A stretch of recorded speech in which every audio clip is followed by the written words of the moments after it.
Hello everyone, I welcome to all on King's Academy. My name is Pinky Verma from Uttar Pradesh, your reasoning mentor.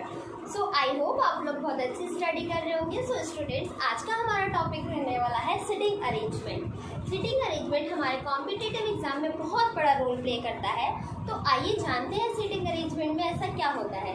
Sitting arrangement में जो examiner होता है वो हमसे ये पूछता है कि अब ग्रुप ऑफ पर्सन को इस तरीके से बिठाना है. कुछ गिवन कंडीशन, वो कुछ हमें कंडीशन देता है, उस कंडीशन के according a group of a person को हमें बिठाना होता है.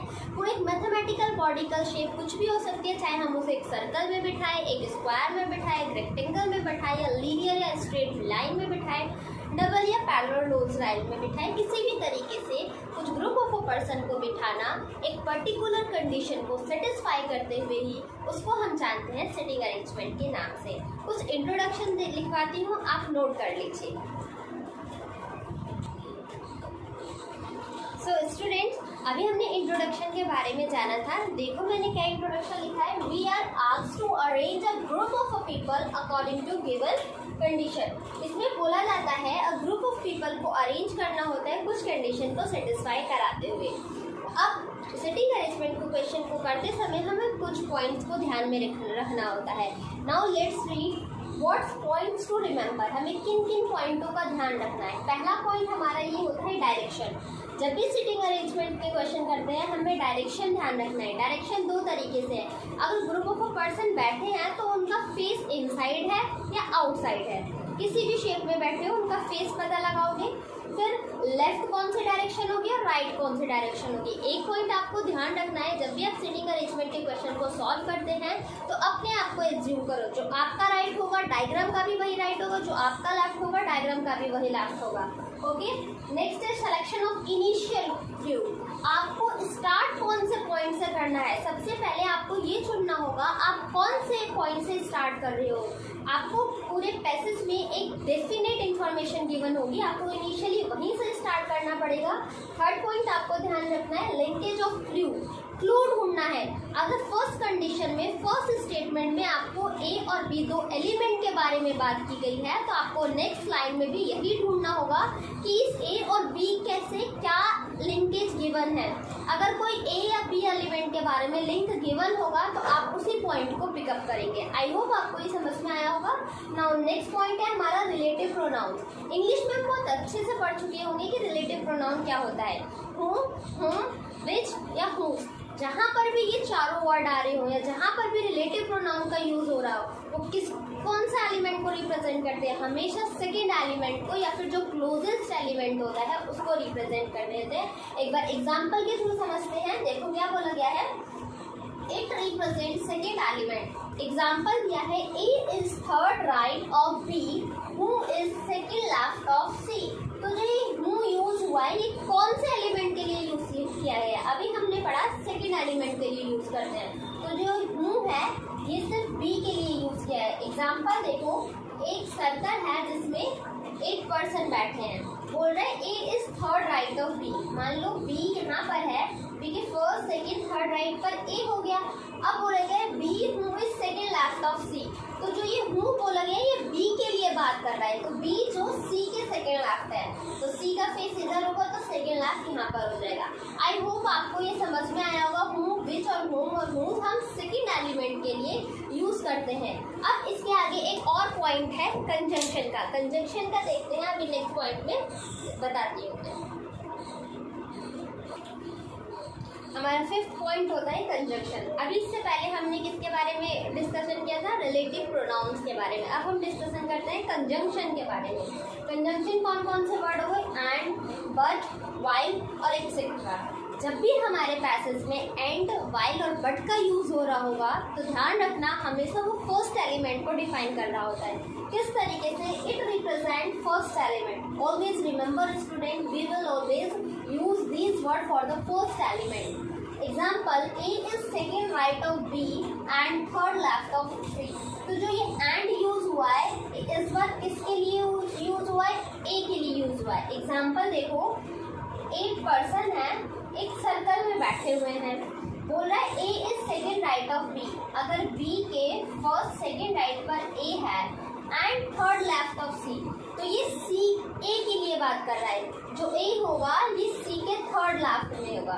तो सी को यहाँ बिठाओगे तो फर्स्ट सेकंड थर्ड लेफ्ट पर ये यहाँ पर हो जाएगा। देखो ये इनसाइड देख रहा है ना, तो थर्ड लेफ्ट डायरेक्शन आपको ध्यान रखनी होगी, थर्ड लेफ्ट इस तरफ हो जाएगा। आई होप आपको समझ में आया होगा। मैं एक बार सारी चीज़ों को कंक्लूड कर देती हूँ। आपको 5 बातों का ध्यान रखना है। पहला, आपको डायरेक्शन ध्यान रखना है कि पर्सन के फेसेस किधर है और लेफ्ट और राइट क्या होता है। सेकंड, आपको देखना है कि आप इनिशियली कहाँ से स्टार्ट कर रहे हो क्वेश्चन को। थर्ड, आपको ध्यान रखना है कि आप लिंकेज को फाइंड आउट कर पा रहे हो या नहीं। फोर्थ, आपको ध्यान रखना है रिलेटिव प्रोनाउंस का। और फिफ्थ, आपको ध्यान रखना है कंजंक्शन का। ये 5 पॉइंट हमारे याद रखने लायक है जब हम सिटिंग अरेंजमेंट के क्वेश्चंस को सॉल्व करते हैं। ये है हमारे कुछ बेसिक्स पॉइंट्स। आओ अब हम कुछ क्वेश्चंस के हिसाब से इन सिटिंग अरेंजमेंट के क्वेश्चन को सॉल्व करने के अप्रोच को सीखेंगे, जो कि एग्जाम में बहुत ही हमारे लिए हेल्पफुल होगा, क्योंकि एग्जाम में लिमिटेड टाइम में हमें मोस्ट ऑफ द क्वेश्चंस को सॉल्व करना होता है। Let's come. स्टूडेंट देखो, क्वेश्चन हमारे कॉम्पिटिटिव एग्जाम में इस तरीके का क्वेश्चन आएगा। आपको 4 ऑप्शन दिए होंगे। क्वेश्चन को बहुत ध्यान से समझना है और ये फोकस करना, देखना मेरे सॉल्व करने की अप्रोच क्या होगी। जो मैंने 5 पॉइंट आपको रिमेम्बर करने के लिए बोला था उसको ध्यान में रखना। बोला है 6 फ्रेंड हैं G, H, M, J, K and L। उनके नाम गिवन है, are sitting in a straight line. अब हमें पता चल गया वो कैसे बैठे हैं, एक सीधी लाइन में बैठे हैं और उन सबका फेस किधर है, नॉर्थ की तरफ देख रहे हैं। G is sitting between L and H, H is 4 to the right of M, K is to the immediate right of H। और हमें ये बताना है who is sitting between L and M के बीच में कौन बैठा है। स्टूडेंट आप फोकस करो, आप कहाँ से स्टार्ट करोगे। देखो हमें यहाँ इस पॉइंट से बहुत इजी दिख रहा है, H is 4 to the right of M। मान लो आपने M को यहाँ बिठाया, ठीक, M के 4th राइट पर H होना चाहिए। M यहाँ बैठा है 1 2 3 4th राइट, तो यही होगा। देखो M का फेस अगर नॉर्थ है तो नॉर्थ की तरफ देख रहे हो तो राइट हैंड साइड तो यही होगा। तो M के first second third 4th right पर H हो गया। फिर अब देखो क्या M और H से रिलेटेड कोई पॉइंट बोला है K is to the immediate right of H। H भी नॉर्थ में देख रहा है तो इमीडिएट राइट K हो गया। देखो 6 पर्सन हो गए ना, 1 2 3 4 5 6 पर्सन बैठ गए। ये बोला था, एक लाइन हमने ड्रॉप करी थी क्या, G is sitting between L और H। H ये रहा, L को अगर आप यहाँ बिठाते हो तो बीच में G बैठ जाएगा। अब एक पर्सन बताओ, जो ये 6 पर्सन के नाम दे रखे थे इसमें से एक पर्सन रह गया, कौन सा पर्सन है, J। तो आप J को यहाँ पर बिठा दोगे। देखो 6 के 6 पर्सन बैठ गए और सबका फेस किधर है, नॉर्थ। अब सवाल क्या पूछ रहा है, आपको उस पर ध्यान देना है। सवाल पूछ रहा है who is sitting between L and M। L और M के बीचों बीच कौन बैठा है, तो आपको दिख रहा है J। Option number A, that means J। Option number A is the correct answer of this question. Let's move ahead. Question number 2. Question number 2 पे देखते हैं। ध्यान से पढ़ना इस क्वेश्चन को। सेकंड नंबर क्वेश्चन में आपको सीखने के लिए बहुत सारी चीज़ मिलेगी। स्टूडेंट एक बात और ध्यान रखो, जब भी क्वेश्चन में हमें फेसेस नहीं दिया हो कि पर्सन जो है फेस नॉर्थ कर रहा है, ईस्ट कर रहा है, इनसाइड कर रहा है, आउटसाइड कर रहा है, तो अगर वो इन स्ट्रेट लाइन बैठा होगा तो आप हमेशा नॉर्थ की तरफ एज्यूम करोगे, और इन सर्कल स्क्वायर रेक्टेंगल बैठा होगा तो हमेशा आप इनसाइड की तरफ क्वेश्चन को एज्यूम करोगे। आओ देखो, ध्यान से पढ़ो। 5 student K, L, M and O were sitting on a bench, पर बैठे हैं इन सच अ वे, इस तरीके say that M was between L and O। L और O के बीच में M बैठा है। M was at the left of K and there was a vacant place. Vacant का मीनिंग क्या होता है, वेकेंट का मतलब होता है खाली जगह, मतलब जो खाली स्थान एक जगह है किसकी, O के लेफ्ट में है, लेफ्ट ऑफ O। तो हमें क्वेश्चन में ये बताना है who was second to the right of M। M के सेकंड राइट पर क्या होगा। First of all be careful, focus on the board. क्या बोला गया है, M was sitting between L and O। L और O के बीच में M बैठा है। ये भी एक पॉसिबिलिटी हो सकती है और ये भी तो हो सकता है ना, L और M के बीच में, L और O के बीच में M, यहाँ पर भी L और O के बीच में M, हमने दोनों पॉसिबिलिटी बना ली। अब वो बोल रहा है N was left of K। K के लेफ्ट में N होना चाहिए, K के लेफ्ट में कौन होना चाहिए, N। एन, ये ध्यान रखना के लेफ्ट में एन होना चाहिए। फिर बोल रहा है there was vacant place at the left of O, O की लेफ्ट डायरेक्शन में वेकेंट मतलब खाली जगह होनी चाहिए। देखो अगर आप ओ के लेफ्ट वेकेंट तो हो ही नहीं सकता क्योंकि ओ के लेफ्ट में तो एम बैठा है, तो ये वाला डायग्राम कैंसिल हो जाएगा। अब यहाँ पर देखो ओ के लेफ्ट में वेकेंट हो गया और एन और के एकदम इमीडिएट के लेफ्ट में एन को बिठा दोगे। देखो 5% बैठ गए और ये वेकेंट प्लेस भी हो गया। क्वेश्चन क्या पूछ रहा है, who was second to the right of M, M के सेकंड राइट पर क्या ऑन होगा, फर्स्ट सेकंड राइट पर कौन आ रहा है, एम। तो option number C is the correct answer of this question. I hope इस क्वेश्चन में आपको बहुत सारी चीजें सीखने को मिली होंगी। दोबारा से ध्यान से देखना इस क्वेश्चन को। I will definitely sure you will get lot of information from this question. Let's move question number 3।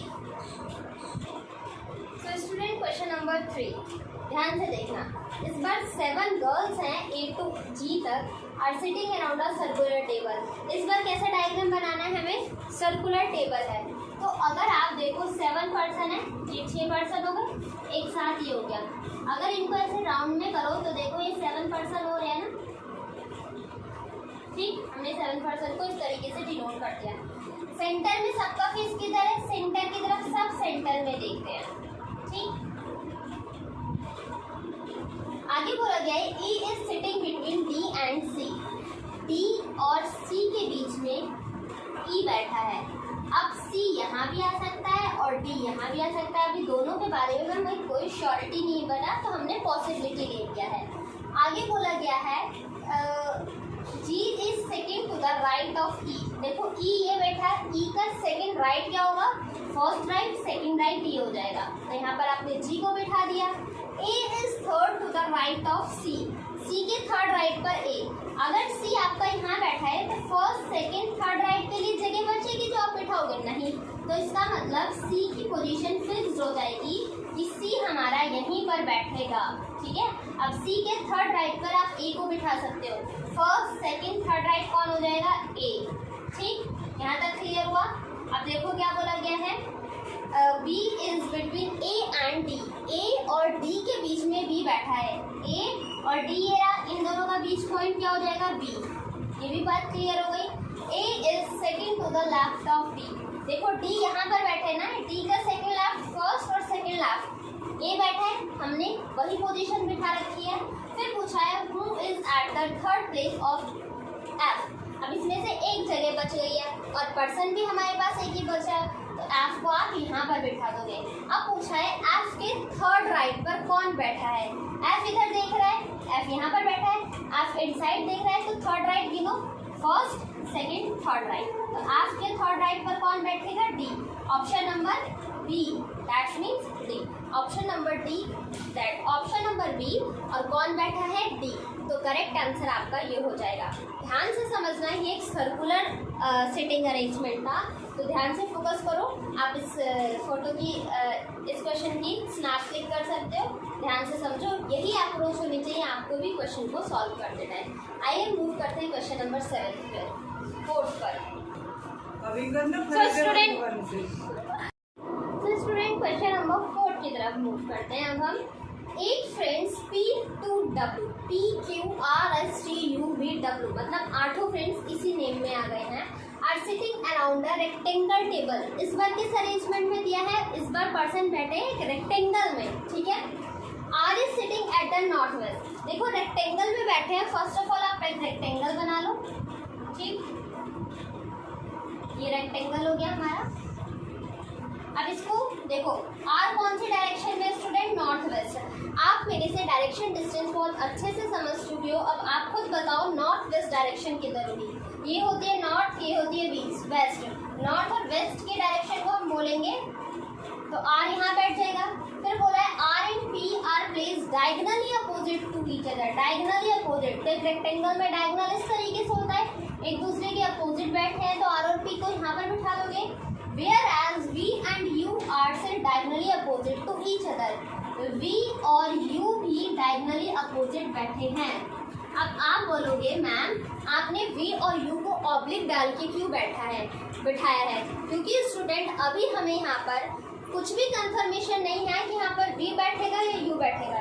यहाँ पर V बैठेगा, ये U बैठेगा। जहाँ तक अभी हमने इन्फॉर्मेशन पढ़ी है वहाँ तक अभी हमें कुछ भी नहीं पता चला है। आगे की इन्फॉर्मेशन को रीड करते हैं, फिर पता चलेगा W faces the west direction, ये हो गई वेस्ट डायरेक्शन, यहाँ पर W आ जाएगा। Q faces the east direction, east direction ये हो जाएगी तो Q यहाँ पर आ जाएगा। आई होप यहाँ तक क्लियर है। फिर बोला है S is sitting between R and V, R और V के बीच में तो यहाँ पर ऑलरेडी W बैठ चुका है, तो यहाँ पर U की पोजीशन फिक्स हो जाएगी। R और V के बीच में कौन बैठा है? S, तो आप S को यहाँ पर बिठा दोगे। क्वेश्चन क्या पूछ रहा है? In which direction does T sit, एक ही जगह बची हुई है ना, तो इस रिमेनिंग प्लेस पे कौन बैठेगा? T।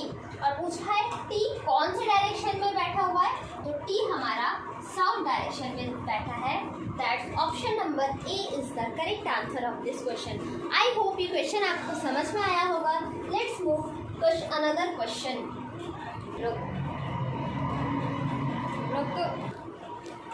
स्टूडेंट क्वेश्चन नंबर 5 की तरफ मूव करते हैं। 8 houses A to H in a 2 rows। Student इस बार हमारे पास डबल रोज है, पैरेलल रोज की बात कर रहे हैं।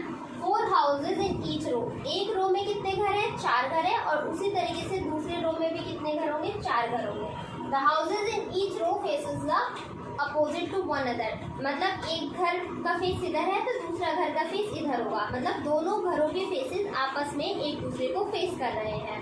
C is facing F। अब आगे कंडीशन गिवन है, देखो क्वेश्चन कैसे करोगे।